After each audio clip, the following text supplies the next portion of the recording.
Welcome to episode 147 of In Touch with iOS, a podcast that talks about iPhone, iPad, Apple Watch, Apple TV, and related technologies. I am your host, Dave Ginsburg, and my co-host, Warren Sklar, is here. How you doing, Warren? Good. I think I missed you last week. Yeah, you did. I did. What was I doing? Oh, yeah, the dog I was just talking about had to take an emergency vet trip that took way too long for way too little of an issue. So well, you're back. Good to be back. Good to have you back. And then returning to our show is Mr. Chuck Joyner from Mac Voices. How you doing, Chuck? I'm doing good, David. Thanks so much for having me. Thanks for being here. And we did do for Mac Eyes Only earlier this week on Tuesday, our reaction time episode, and I simulcasted that in our stream this week. So you're getting two shows this week. You're going to get some more insights of what went on with the after event, and then you got to enjoy the other episode earlier this week, and of us reacting and me going ooh and ah when that M1 processor ended up in the iPad Pro, and we'll get to that just a bit here. So, but let's not waste any time here. We got lots to talk about here. So, as I said, the Apple event is here, and we'll not rehash everything, but we'll give you some good insights here. But I have a couple news stories I want to touch on real quick here. We touched upon this, I think, a little bit in one of the other shows we've been on, Chuck. Apple's trade-in partner, Fubio, has been reportedly faced an alarming uptick in complaints. This is on Mac Rumors. Apple has placed increased emphasis on device trade-ins in the last few years. And I must say their pricing has been pretty incredible. But the company has largely relied on third-party partners for its trade-in program, including this Atlanta-based outfit called, I believe it's pronounced Fubio, in the United States. And many customers have been satisfied, me as one of them. I traded a couple things in, and it was reported that there was a quote-unquote alarming uptick of online complaints about Fubio in the last few months. Appearing that the common thing, a MacBook or an iPhone that appeared to be in perfect working order, but only the device to have unexplained issue after being mailed in to them for inspection. I think the particular one was they said that a MacBook had been perfectly fine, and then they said it had damage, and I think an iPad had some specks on the screen which you probably would never see, and they rejected it. Chuck, what do you think? I'm not too keen to thinking this is much of a big deal, but it's always good to be aware of it. Yeah, I've done several things through Fubio, the trade-ins, and it worked exactly as advertised. Yeah. And so, this is one of those things that, I take nothing away from the people that had issues, but I'd love to see some percentages, as far as how many devices were traded in versus how many had problems. And I would have to ask that question. In fact, the funny thing is, I was just looking at trading in something else today, and I would not have any hesitancy about doing it since I've had such positive experiences. You know what? It's like going to a restaurant. If you get one bad meal the first time you go to a restaurant, you don't go back. If it's the fifth time you've been into a restaurant, you might not go back. So that's I'm sorry for the folks that have had these issues. You'd like to know a little more of the background, but I'm not prepared to condemn. All I can do is provide my experience, and it's been very positive. Yeah, me too. Warren, you've had experience with these guys in trade-ins? Apple has a few of them, and I don't know. Do they actually tell you which one they're dealing with at that point? They usually do, and it's most of all the ones I've done in the last at least year or two, it's been Fubio. Okay. I remember doing a couple trade-ins, but I don't remember seeing a specific vendor other than Apple on receipts. But so I don't know where it went, to be honest with you. I've done a few trade-ins with Apple in general and never had a problem. I have dealt with places online things where they said it was in worse shape than I thought it was. Yeah. But, we worked it out. I think at worst they send it back to you. The story says, they will buy it because they don't like it. But I think some people are saying their computers came back in worse condition than when they sent it, which is, kind of a he said, she said kind of thing. Yeah. So, I would just basically agree with Chuck. I think Apple will keep an eye on it, but I don't think it's a big deal. I had a family member that had she traded in an iPhone 8, and I hadn't realized, I guess the camera had stopped working. So they did an inspection where they promised $120, but then they came back and says, no, we found the camera is not in working order. So they dropped it to $30.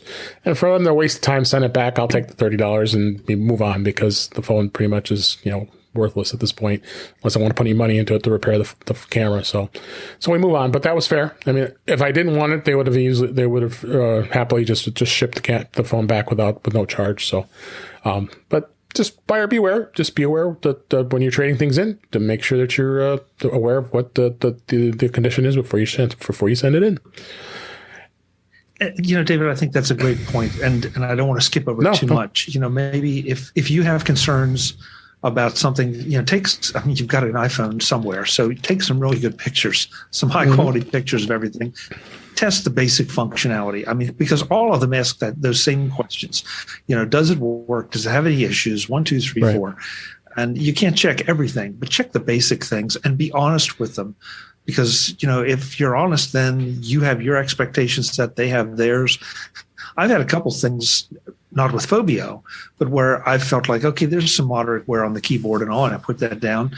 And then I turn around and they actually send me more than what I was originally quoted, because they were evaluating it less harshly than I was. But I would document the daylights out of anything if you have concerns. If you do have concerns, absolutely. So, all right, let's move on to one last story here, and this is actually the post event here. Greg Jauziak, who's the leader of marketing from Apple, said today, and was asked. He was actually interviewed. I believe it was today as we record this. Of course, they introduced the iPads, and we'll talk about that in a minute, and the Macs.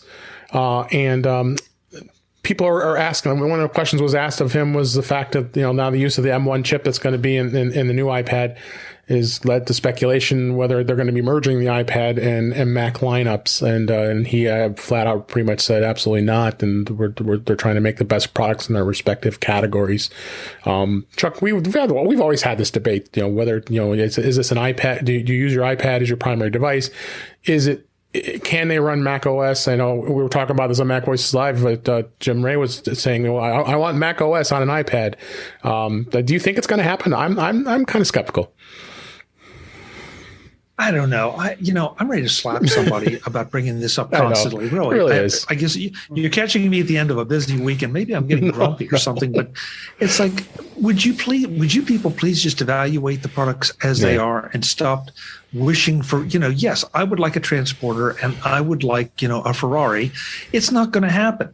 So for heaven's sake, just take these, evaluate them for what they are. If you have criticisms of them, or if you have wish lists, that's fine. But, and I mean, what do they expect? They expect to get Jaws in a room somewhere and say, well, secretly, we're planning to merge, but we're not telling anybody. Come on. Why would you telegraph the information to your competitors? Second, why would you telegraph it to your audience? Because all they're going to do is say, well, then get it done now. I want it now. I want it now. So just take the machines as they are. Yeah. Beyond that, I mean, it would seem logical that at some point a lot of the capabilities carry over. Right. But for right now, they've said no, so it's no until they say yes. Yeah. Warren, any thoughts on this? Apple's going to want to have as many devices in front of your head as possible, and they're not going to want to merge their products to right now their product line is selling. Their Macs are selling, their iPads are selling, their phones are selling, their watches are selling, and these glasses that you'll put on your face will sell. So everything that's strapped to your body is selling. So maybe when one of those categories dies out, maybe if like the tablet becomes less popular for whatever reason, they'll start considering merging them together. But right now they're all making money. So I'm sure they're trying not to do that. Yeah, no, That's a great point, Warren. And, Apple has never been afraid of cannibalizing their market for another market as long as they're in that market. And so, I'm not sure, what would happen if an iPad did take over or to run Mac OS? Which would cannibalize what?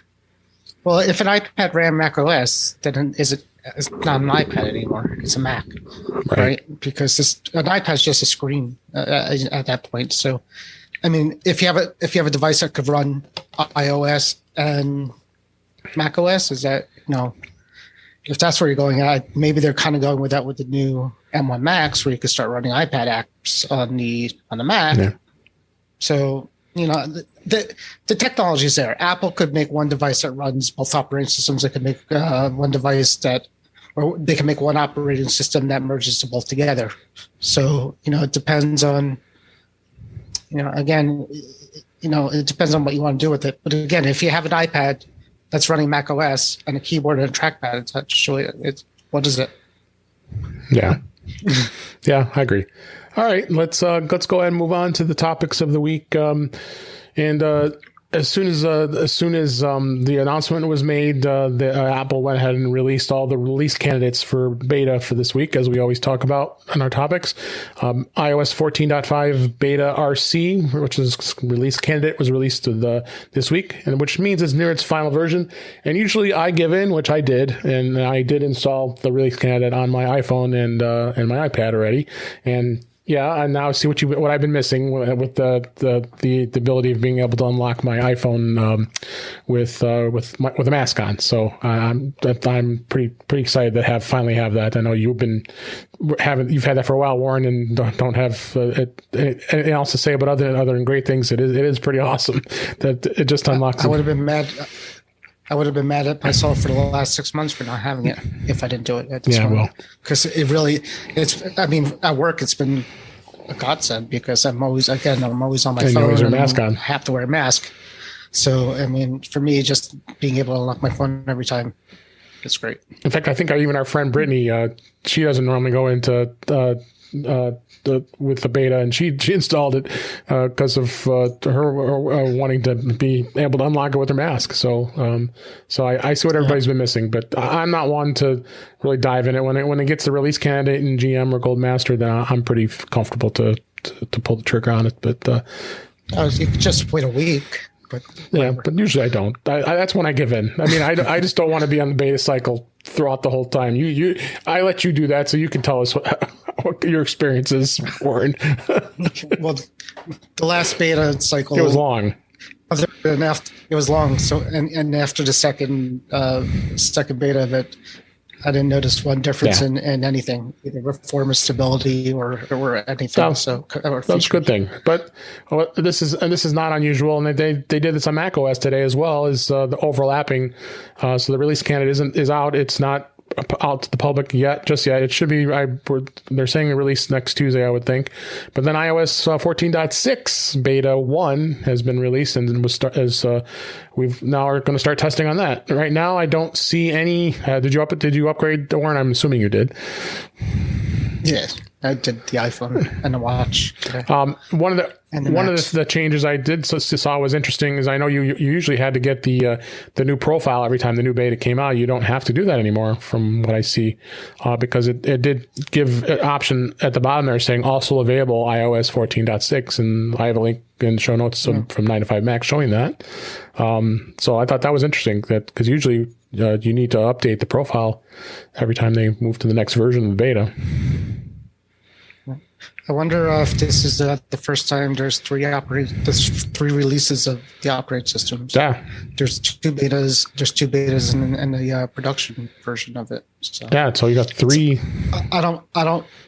Well, there's two. There's literally two betas out for the same product, and I don't remember that happening before. No, there've been a lot of firsts here with this, and it's been very interesting to so say the least. But nothing notable so far. No one's finding anything different with F14.6, and we've only had it for a few hours, so it's really hard to say what they've added just yet. And the watch about 30 minutes. It just finished before I came here. So if my wrist catches on fire, then it's new data. That's right. So. Warren, be sure to please let us know if the watch can run Mac OS. Yeah, I want to know. Yeah. Well, it's very tiny. version of Safari on there. Yes, I'll let you know. Right now, it looks pretty much exactly the same as before. So. No, although I had a bit of a challenge getting the watchOS 7.4 on my watch, I had to delete the profile and add it back again. I actually deleted it after I'd already downloaded because it seemed to take like almost forever to install it on the watch. So I'm disappointed in myself. I told myself I was going to just stay on production for a while, so I was looking the new beta today totally screwed me up. So I'm like, okay, so I'm going to prepare. Dave Hamilton did on his podcast last week said, it's a good time to do a fresh install of everything and, don't bring back things. And he said, especially on the M1s, that sometimes they don't download. Sometimes there's been a challenge with that.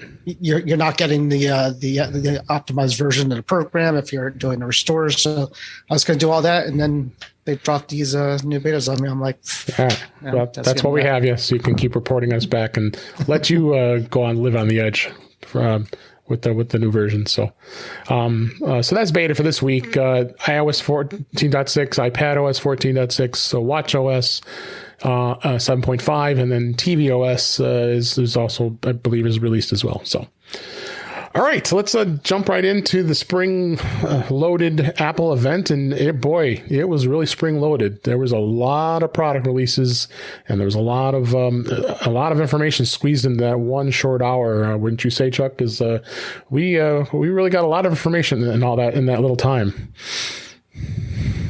Yeah, it was an intense hour. It really was. I came away kind of tired, and all we were doing was watching and commenting.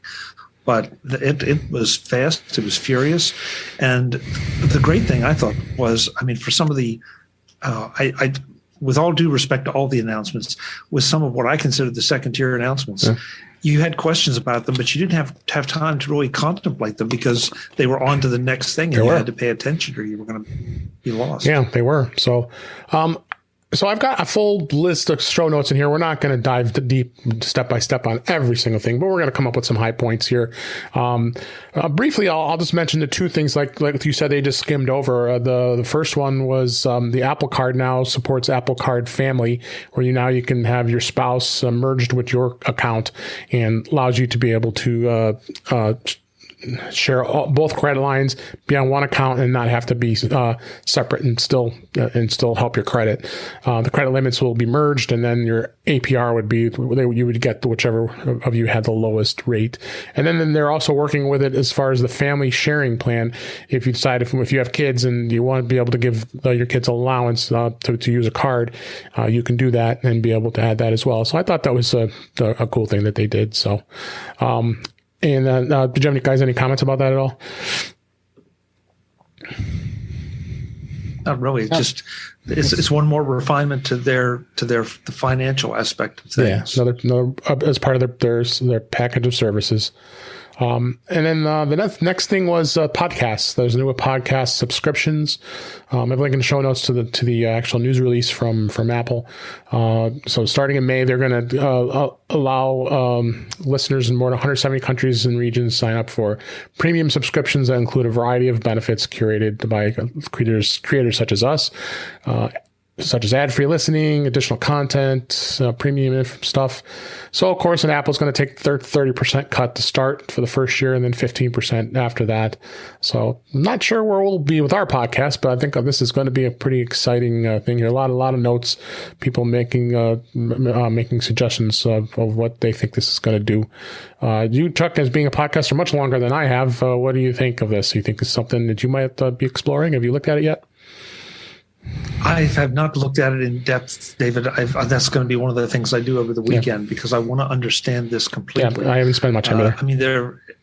There's so many questions, and even the people I've talked to seem to be confused because some people think it's one thing, some people think it's another. I'm certainly not opposed to it. I think anytime you can be associated with anything that Apple does is a good thing. At the same time, you got to figure out, do you want to charge for your podcast? How do you want to charge? Do you want to create a new show? Do you want to create bonus content? A lot of questions about who's managing what and how it's being delivered, what the impact is to the audience for, say, third-party podcatcher softwares. Yeah. So software. Yeah. Sorry. So yeah, they're just right now. I feel like I personally have more questions than answers. With you. And maybe by the end of the weekend, I'll have at least a few answers, or maybe a lot more questions. We'll definitely cover that and get what we find in as the days and weeks progress here. It's not coming out till next month. So, and Warren, as a consumer, would you subscribe to a podcast that offers premium content? That I don't know, but if you guys start making money, I want in. That's right. Spoken like a capitalist, Warren. Good job. I like it. So, all right. So those are just the brief announcements that were just kind of skimmed over. Let's start off. I'll just kill this one piece off. Is the iPhone 12 and the iPhone 12 mini now have purple as a color choice, and not the Pro or the Pro Max are going to have that color. So I don't think there's much else to say about that. If you like a pretty purple, then maybe that iPhone's for you. No, David. If you've been reading the things today, it's more of a lavender. It seems lavender. If I was looking at it closer, it's like this was a big news weekend. You guys are focusing on this, But hey, I guess if it's important to you, it's important to you. Absolutely.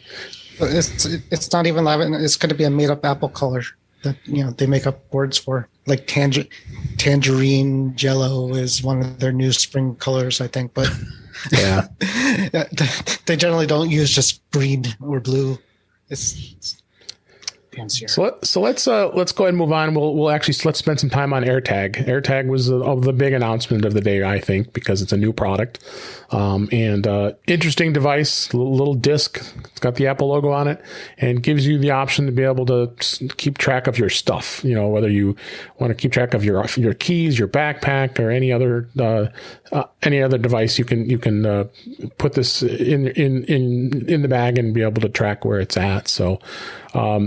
Interesting concept, I thought, with what it has to offer, including being part of the Find My network. So you can find your device very easily. It does utilize the U1 chip, which is in the iPhone 11, iPhone 12 for smart precision finding of the product. It was a kind of a neat ad that they put in the event. I thought with the guy diving into the couch and looking for all kinds of stuff. And I did see an iPod Nano in there as he was going through, along with the cashews or the pistachios and all the coins. So it was a cool ad, but I think it's got some quite a bit of potential, and it is actually going to go on sale tomorrow as we record this at 7 a.m. So I'll probably be up and putting my order in. But Chuck, what were your first initial impressions of the AirTags, and is this going to be something you get?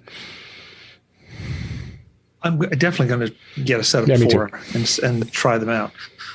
Very positive. It's like finally we don't have to listen to this as a rumor anymore, because it's now 2 years.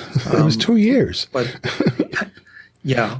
But as a device, it looks good if it performs even half as well as some of the other things. There's I've been using a competitor up to this point, but I'm going to definitely try the Apple thing. The point that I think needs to, I have made it a number of times, I'll make it here too, that what makes this so interesting and so superior to pretty much everything else is the network behind it. And that's the network of iDevices out there. How do you go anywhere except maybe the top of Everest and not find a whole pack of iPhones? Yeah. And so as a result, that's going to give you a much better chance at finding or locating anything that's lost or misplaced, especially at a distance of any kind. So that to me is one of the key parts of this. It's not just that Apple has made something that is similar to something somebody else makes, but they found a way to leverage one more way to leverage the network that they have created. Absolutely. Warren, are you going to be buying some tomorrow? Well, I'm going to pick up a 4-pack. I'm going to get 2 of them engraved, and not sure about the other 2, but yeah, I'm excited for them. They look pretty enough. I'm going to put 2 on my dogs, 1 on each dog. So I'm going to get a nice little key holder. There was that article that came out today that said these are not for your pets or your children. I don't know if you saw that, but Somebody said that. So, the writer, she says, if you should really use an Apple Watch for your kid instead. And then I thought she was going to write, you should put an Apple Watch on your dog too, but she didn't do that. She basically said, your dog, don't put on your dog because it still has to see the Apple network and blah, blah, blah. So it's liability, right? They don't want people to say, I can't buy my kid or my pet because of, I trusted this Apple tag to tell me where he is or she is. So I get that. But, for like Chuck said, I have one dog that's not going anywhere. I'm just getting it because I like him, the tags. But the other one could run. She's a puppy. And, I've tried a few things. I got a Samsung GPS tracker that kind of works, and I got a free year service from something, but it's huge, and she doesn't like it, so she wouldn't wear it. So that's where the AirTags are going. I don't know what I'm doing with the other two yet, but I'll figure it out. I think we'll figure out what to do with them. Yeah, the engraving is very an interesting thing, and I see how very easy it is to just put your initials on them or whatever you want to put. I think emojis are on there and some numbers or whatever you want to engrave onto them, and it's free, which is pretty amazing. Because Apple usually charges. We'll see tomorrow how much it pushes its shipping back. Yeah. Because I could see them, engraving ships 2 weeks later. Yeah, I may get two without, but if they sell them as 4-packs, they may not ship them separate. So I doubt it. Yeah. Or maybe I'll just not get anything on them, and just if the next batch I'll put them on there. Skip the engraving. I need it now. Yeah. See, these I could actually wait another 2 weeks to have them engraved. I don't need them. Yeah. Oh, yeah. We've lived this long. The Tile was the other competitor we've been talking. That's been talked about to death. About they think they're being Sherlock now, and that Apple is taking their business away, and blah blah blah. So, but whatever. That's the way it goes. It's competition here. Unless you have a thought on that, John. I'm intrigued by the two of you. About the engraving. I guess I can see it as a way to. The only advantage I can see is that these things pretty much look all the same, right. Obviously. So the engraving would help you if you did 1, 2, 3, 4 or something like that. Yeah, that would make perfect sense, so that you knew which one was which. Beyond that, I don't know. I mean, this may shock you, but I'm not a millennial, and sometimes I wonder about some of this stuff. Is that where it's aimed? And that's not a slam at all. It's just I can't get excited over having a little robot or something engraved on my iPad, my AirTag or anything. Well, I think engraving is a generation before us too. I mean, I don't think the millennials are big on engraving at all. I picture things remembered and people going into the store and getting everything that's engraved. Going back a ways. Right, exactly, and that's not our generation. That's the next one, the one before us. But but as you said, I think it's just a cool little thing to add to the tag. I wouldn't go around engraving. You could engrave your iPad right on the back of it. You could put something on it. I've never even thought about doing anything like that. Yeah. Never. For many reasons. Never. And one, the biggest reason is because if you sell it, nobody's going to buy it if it has your name on the back of it or something else like that. Well, they might, but they might hate it. Where an AirTag, it's going to be, I'm not selling that. Nah, they're disposable. No, but you may want to consider whatever it is. I mean, whether it's a number or an emoji or whatever, just to be able to differentiate which one is which, for purposes of battery replacement or whatever. Right. I replaced the robot AirTag, last week, but I replaced number 5 or 4 2 weeks ago, so there would be a benefit to that, and since they would have to have some kind of identification, why not give people an option? But I'm with you, Warren. It'll be interesting to see if getting an engraved one or embossed or whatever it is pushes the shipping back. Yeah, we'll try. I'm gonna be up early morning, 7 a.m. Central, 8 a.m. Eastern, to 5 p.m. a.m. Pacific. They're going on sale tomorrow as we record this on the 23rd. So. Are we going to say Are we going to say shipping times are increasing as the hours go along? Does it see supply good on these? Or I bet they are. think? I bet there's a good supply of them. I can't imagine. I mean, they're small enough items that they're easy to manufacture that they made a whole ton of them. So they know that people are going to be buying them like crazy. You'd think. Yeah. Even the AirPods Pro or the headphones that just came out, you wouldn't think they would sell out, but the next day, like, they were gone. Yeah, well, they until like 3 weeks out. Probably didn't make enough when that was the problem.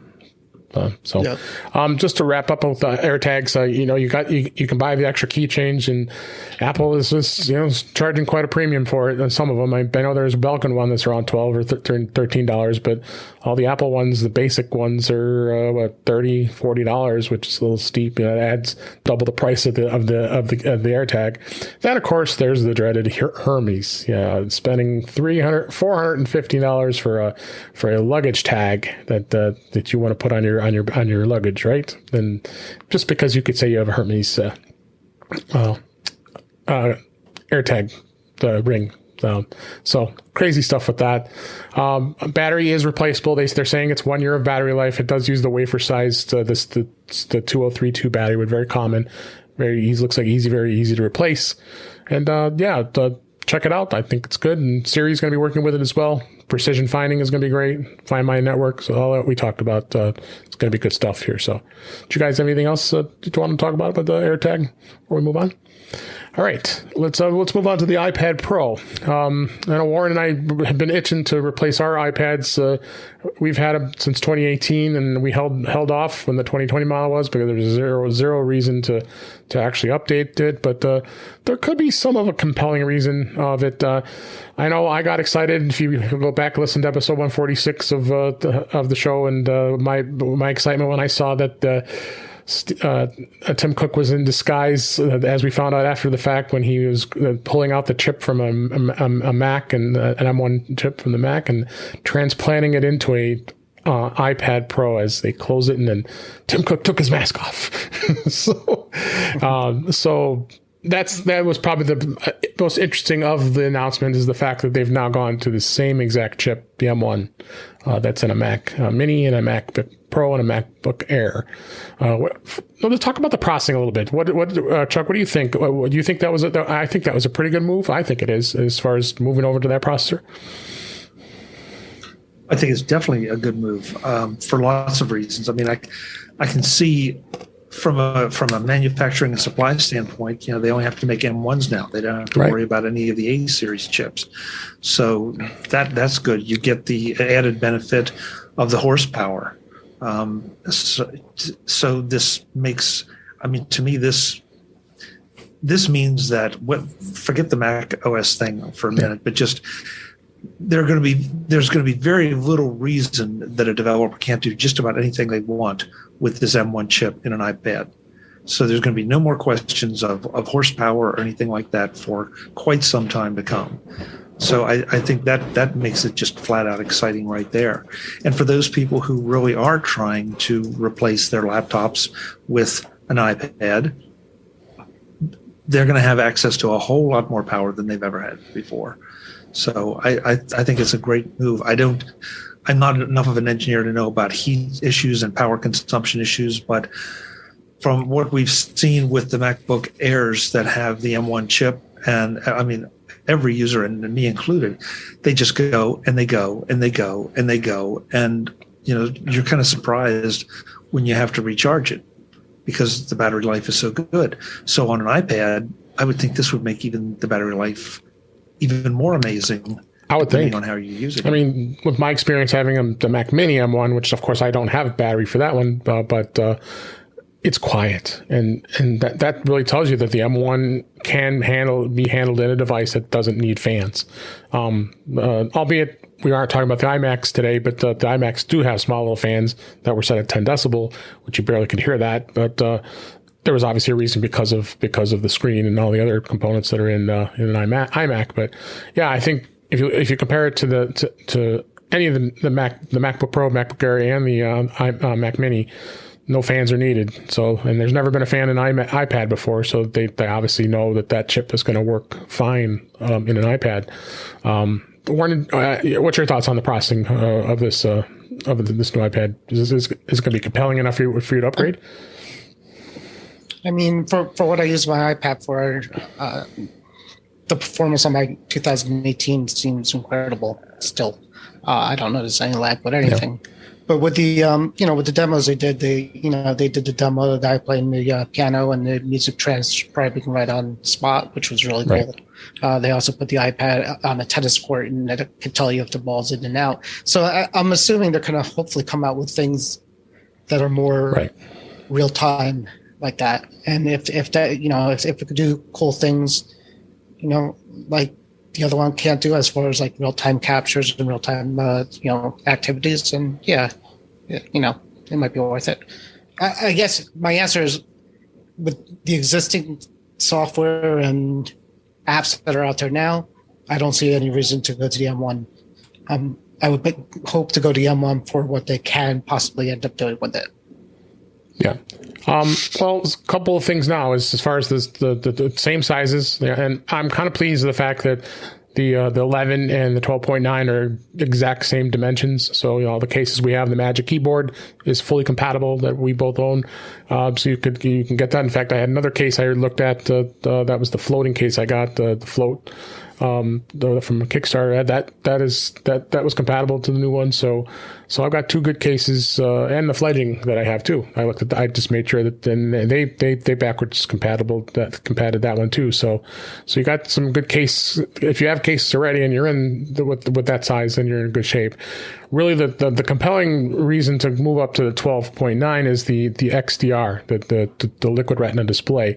Now, it was incredible. I mean, just to seeing the color and the size of that 12.9 was just pretty amazing. But I just don't think it's in my wheelhouse is something that I would want. I really like the 11 for having it as a supplemental device and being able to travel with it and not necessarily want to bring my Mac with me because I have a MacBook Pro. So, Chuck, what do you think as far as the screen goes? Would be something compelling to you to move to a 12.9 iPad? It will be a nice benefit, but I'll be moving to the 12, the 12-inch iPad regardless. Okay. I mean, so is it one of the factors that drives me there? Not from the 11, but to upgrade, absolutely. Okay. Because I'm rocking an iPad Pro that is, I think, from 2015. Yeah. So. So I've been really waiting for a significant upgrade, and this. Not just the M1 chip, but the screen, everything about this iPad just is screaming at me that this is the one that I've been kind of waiting for. And so, it'll be a very nice benefit. And you're right, the only trouble with the colors and all that, they can do anything with video or saturate a photo. I'm anxious to see it in person. But that said, having seen the XDR displays, I'm anxious to see just how good this thing it might be really something I may go look at and see, is it compelling enough? But I've just been happy enough with the 11. I don't know. I had a 12.9. I have an old 12.9 here, a Lightning one, first gen. Yeah, I look at it, it's like, God, that is a nice size screen, but I don't know. The 11 has just always been a good daily driver for me for what I use it for. So, But see, you just hit the key phrase, what you use it for. That's the big question. If you consume a lot on it, it's going to be that it would almost seem like a no-brainer because it's just going to be that much better, that better screen. Right.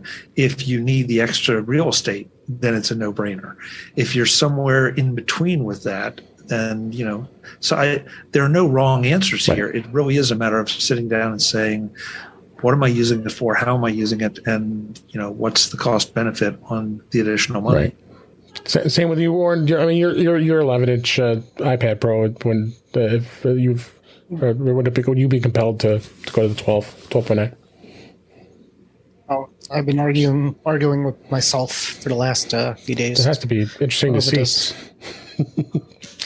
It is. So, I mean, I got the 2018 11-inch like you. Right. I like the 11-inch. but sometimes I wish it was bigger. I like to use. Now that I sold my 16-inch MacBook, I think it would be a good idea to have a bigger iPad to use as a sidecar. If I need to do that, I've tried it with the 11-inch; it's too small. Also, so I don't know if I really need a new iPad and if I was going to the 11-inch I don't know if I could convince myself that I would need to do that. I'm considering going to the 12.9-inch, but that means having to sell all the accessories that I have for the 11-inch. That's the problem too, yeah. Including the Magic Keyboard. So I could trade. You and I both got a quote from Apple for like $445 for our like $455 maybe 11-inch, something like that, because we have the same 256 gig Wi-Fi model. So, which is a pretty good. So if you put 440 towards an 11-inch, you're paying a couple $100, like $300 to $400. It won't sting as much. So that's tempting. So I'm gonna see. I might want to get a look at them. Yeah, one of the first times in history where I might want to get a look at the store before I actually hit the buy button the day it comes available. I may want to do that and look at it first. And if the value goes down on the trade-in after a few weeks, it is what it is. So the rest of the stuff they've added, I just kind of whiz through it. The LiDAR is still there, the same cameras. The camera quality is really good. One thing with the camera they did add is that feature called center stage, which I found to be kind of intriguing. As you move, the camera moves with you in center stage, and gives you a center place of where the camera is looking at you. So I thought that was interesting. I know you and I both talked about it on the other shows. I thought that was a pretty cool feature they added. Yeah, I think maybe we're seeing the power of the M1 at work. I'm not sure that could have been accomplished with some of the earlier chips. We always come back to certain themes, and this is one of those that if Apple makes the whole widget, they can do things that they just couldn't do otherwise. And I don't know if this is something they could do otherwise, but now they're doing it with this, so it leads me to believe no, that they couldn't. So they've given you that ultra wide lens, and now center stage will keep you in the frame as opposed to having to buy some other little device that tries to follow you around the room.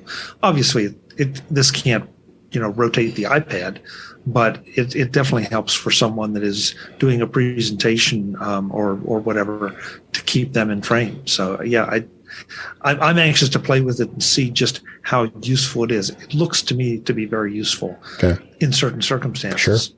I want to see how I think that's really how it works too. So other features, Thunderbolt was a big thing they made a big thing about, and I think that's pretty big. Thunderbolt support. I know OWC had sent out a press release talking about their products. They've got the OWC, the external drives, and the hub, which we have. That's going to take advantage of those very fast Thunderbolt speeds, especially those drives with the the NVM drives that put it at 100 megabytes in a second, and very fast. So that's going to really give you some improvements with that. So you're probably going to see it. And then, of course, driving displays, 4K displays, it's going to be a lot more efficient if you want to with this. Battery life is going to be improved because of the M1. The M1's got really good helps with the battery life. The storage is going to be interesting because you go from 128, 256, and 512, and those are they're packaging that with 8 gigabytes of RAM. If you go to the 1 terabyte or the 2 terabyte model, you're going to be at 16 gigs of RAM. That's the most I've ever seen an iPad ever since the iPad has come out. So, but you're going to pay a premium for those larger the storage, the 1 and 2 terabytes. I think that the 12.9 inch is going to max out about $2,400 for an iPad Pro. That's a big chunk of change to put down. So, Warren, what do you think of these technologies with the Thunderbolt and this memory that they've added? Yeah, they've always been quiet with the memory. So and they were pretty open this time. This is the first. They were pretty open with what it was for whatever reason. I think what they're really pushing with that is basically saying, "Listen, this is the same kind of junk we put in the new MacBook and the new MacBook Mini."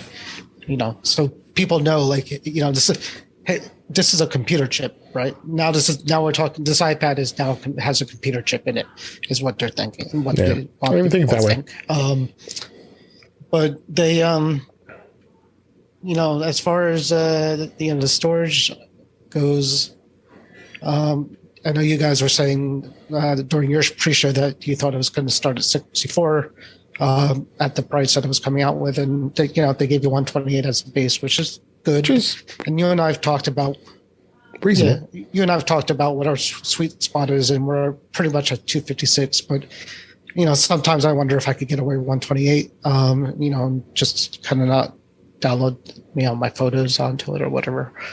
But yeah, I mean, the specs, it's going to be fast, and I don't know what the memory is going to mean for an iPad. I don't know how that matters, because technically you can't really multitask, and it supposedly freezes one application when you swap them out. Yep. So what that memory is going to do, we'll find out. Yeah, we'll wrap up with the Magic Keyboard. They had the space gray, the gray color, and now there's a white colored Magic Keyboard. 5G is going to be available. They did add more money to the cost of adding cellular. I think it's now up to $200. So that adds to a premium if you want to have a cellular version, which will be 5G. And I just let me just stop you real fast with that too, because I just want to add to that that cost thing. There's a thing. There's T-Mobile, AT&T, and Verizon are offering up to $200 when you activate it. And I looked at this today.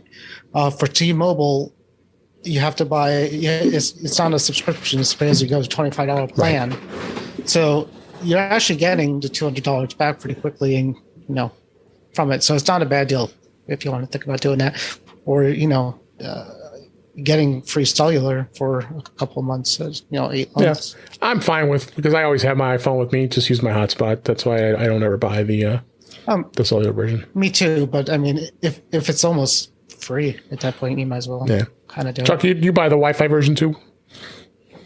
I buy the Wi-Fi version, and I guess I hear you, Warren, as far as getting the money back if you had the need for a cellular iPad. Right.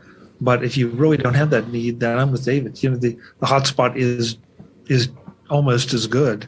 Oh, I'm never. Yeah, I don't say I need it. I'm just saying I would get it if it's almost, if they're giving you $200 to get it, But you're still having to give that $200 back to them in the subscription. Right. That's my point. So it still ends up costing you more money. Yeah. But if you have the need, then that's it. And if you're, this is a machine you're going to hold on to for a while if you're going to spend this kind of money. So, it may be one of those things that help maybe in a year and a half or 2 years, if 5G is much more widely available, maybe I have to eat my words that, I should have gone with it. But up to this point, I have not been unhappy with just tethering to my phone. And I think there's the different 5G bands. I did not get a chance to read the article. I came across our friend Andrew Orr on Mac Observer just wrote that article about the different 5G systems that are available out there. So we'll bring that up on the next week's show. Yeah, so there's going to be a difference in the 5G. So, but anyway, let's wrap up with the iPad here. I'll just finish off. New speakers, 4 speakers that are in there. Sound's going to be amazing. It's got 4 microphones. So if you ever just use it for recording and having, if you have a Zoom call on, the microphones are going to be really good. And then it's still supporting the Apple Pencil 2, so the second gen pencil. So I think we're in really good shape here. So anything else, you guys? The rumors are off. Yeah, the rumors are off, right. So. On the pencil. Oh, yeah. Oh, yeah. They were talking about a Pencil 3. Apparently that isn't happening. So, but let's go ahead and we can wrap up the show here and this bring us to the end here with the Apple TV Plus. Apple TV. I was shocked. I was kind of shocked. I didn't expect. Apple had not touched this Apple TV for almost 4 years. So they really hadn't done any upgrades on it. They had the Apple TV 4K, and then they have the HD. But the biggest thing was, and we've talked to beat this thing to death, is the complaint about the remote, the Siri remote. It was a horrible remote. So I looked. We've seen the remote, and it looks neat. I think it's something that's going to make people happier. And it's got the power button at the top. Now you can turn your TV on and off. No more touchpad. It's the ring. It's similar to an iPod. The old iPod. Going back to first gen iPod. It seems like it's designed like that with it as well. And then they upgraded it with the A12 Bionic processor, so that's going to make some differences in performance. But you know what? I've got the older 4K, and it doesn't seem too slow to me. I think it's got a pretty good interface. Chuck, you have Apple TVs? Is this something you would look at upgrading? At some point, it's not going to be the first thing I upgrade, because I'm going to be spending too much money on the iPad. But eventually, I think so. Especially for the main TV in the living room, which is a 4K TV. If you don't have a 4K TV, I kind of don't see the point in doing the upgrade, at least for now, unless you just have that white hot burning hatred of the remote, which I don't. And you can buy the remote separately. It's $59 for just the remote. Yeah, so you can save yourself some money there. Once again, this is one of those things that, what else will happen down the road that will require this Apple TV? But when that happens, then maybe I'll upgrade. Or if you see a special on it or whatever, I'd say this is one of those that, I will do at some point. I just don't feel the need to be right out of the box with that one. Yeah. And Warren, is this something you're not a big Apple TV device? You don't use, or do you use them in your house? I use it, but I not that often.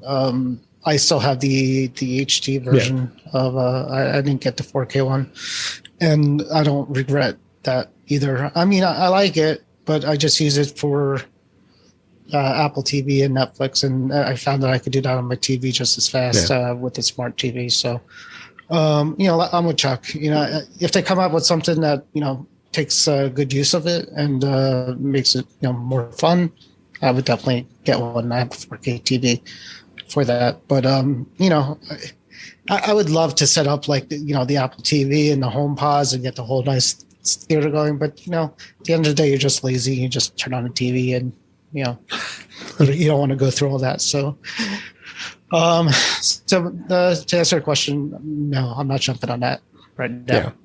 Well, there are some compelling additions to the new 4K Apple TV. It is a high frame rate HDR, so if you have 4K, obviously that's going to make a difference. It's now got Wi-Fi 6, because I don't think the old versions had Wi-Fi 6.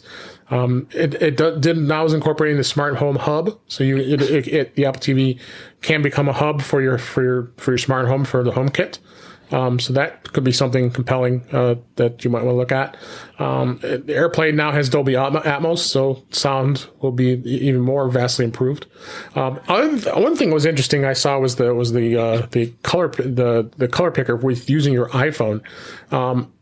I like to hear more about that, because they didn't really touch upon that too much. I showed a little bit about it during the event today.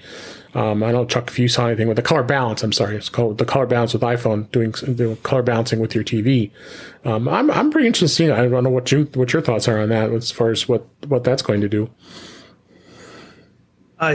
Same thing, David. I'm anxious to see what the result is. Because I've been through, balancing audio speakers, and sometimes it does make a huge difference. Other times it makes no discernible difference. If you're a video geek, then you go through, once you buy a new TV, you go through all the settings and all these machinations to make sure that you've got the color balanced. And sometimes at the end of the day, you just can't see the difference. So the fact that, first of all, this may or may not make a difference, but from what we saw, it looks like it'll be very easy to just say, okay, I'm going to do it and see. And if I don't see a big difference, then I haven't wasted, 2 or 3 hours. And if it does make an appreciable difference, then even better. So once again, Apple is leveraging one piece of their hardware to improve or at least facilitate another. And they have chosen not to make their own television device, but it sounds like now they've found a way maybe to improve everybody else's for the Apple TV experience. Yeah, absolutely. They've already added this as part of tvOS. I'm glad to see that you can actually set up, if you have multiple folks in your family, you can have your own profile, so you don't have to, be using everybody's profile. It's like, oh, why did you watch that? I would never watch that. And so now you can keep your profile separate, which is a good thing. Other thing was interesting. It actually got announced today. Was AppleCare now has AppleCare Plus available for the first time on the Apple TV. I mean, I wouldn't buy AppleCare for as I said, I would buy AppleCare Plus for I would buy. I mean, AppleCare on an Apple TV. It's just it's pointless. I mean, $30. I guess. Yeah. Well, it's gonna they want to give you the extra insurance, I guess. But what is someone going to drop the Apple TV? I mean, I mean, just I don't know. They did it for the HomePod too, which I didn't understand too much. You know what though? I can't speak for you guys, but because I don't have kids or animals running around the house, but a lot of people do. And some of the horror stories I hear from my friends with kids of all ages and animals too, about the things that they will chew up and destroy.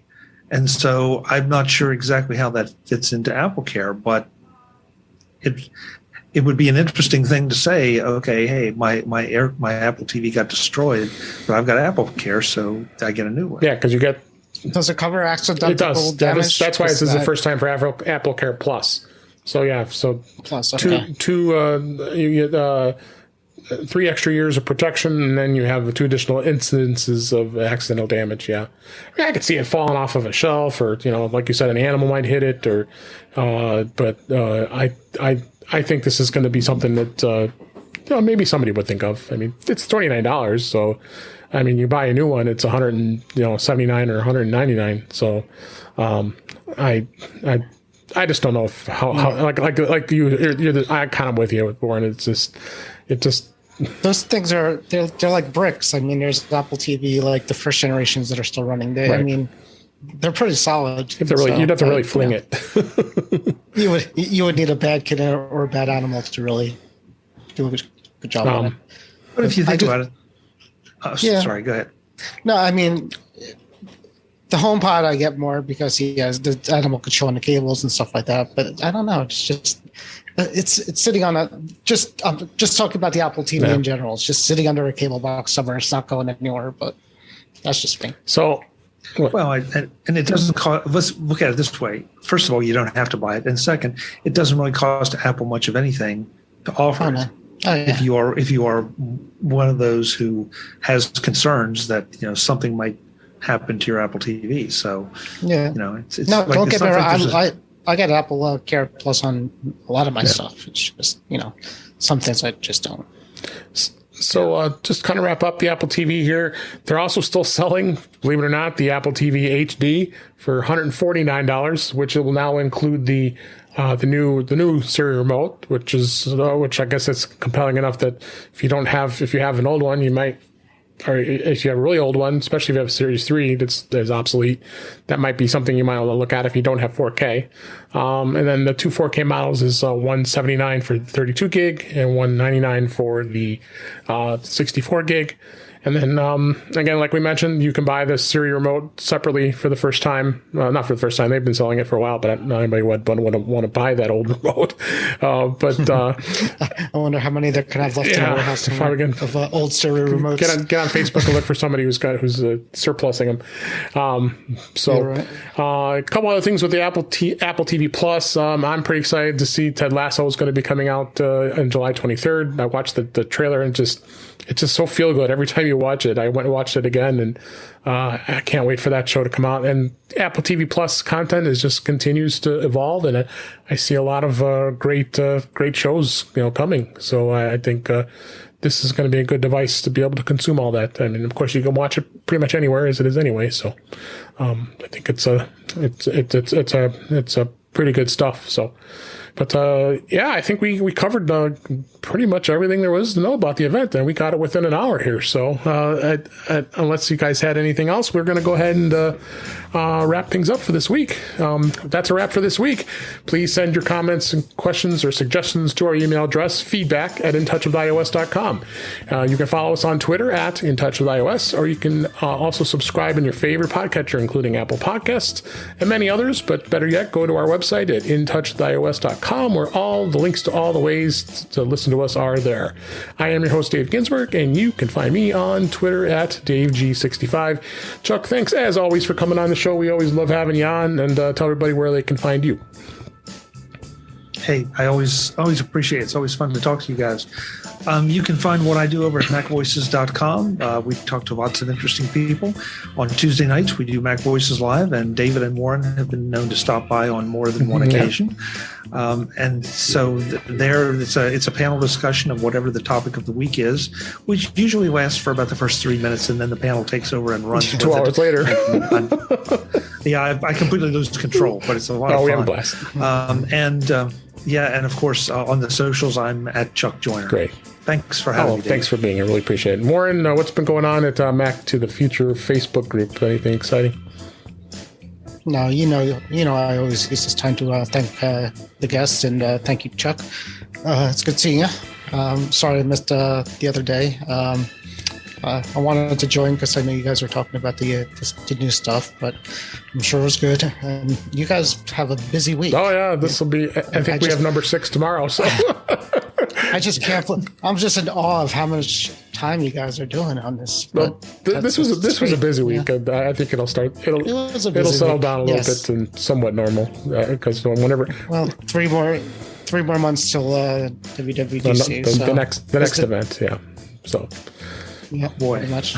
And programming note, we warn you, of course, you're going to be, well, of course, no one know this, but you're going to be on vacation next week. So I've got two guests slotted in for come on the show. It'll be Miss Brittany Smith and Jeff Gammett will both be here. So we'll have a lot of fun on the next show. So with that, yes? What? Brittany and Jeff? Oh, you're a brave man, David Ginsburg. That's why I brought him on, because Warren's going to be gone, so why not have some more fun here? So I will. It'll definitely be an interesting. It'll be an interesting show, but that's okay. I think it'll be entertaining enough that people will. You'll definitely want to come back here next week and tune in. So. Well, thanks everybody for listening. We really appreciate it. I hope you enjoyed the show, and we enjoy giving it, providing it to you. And thanks for listening.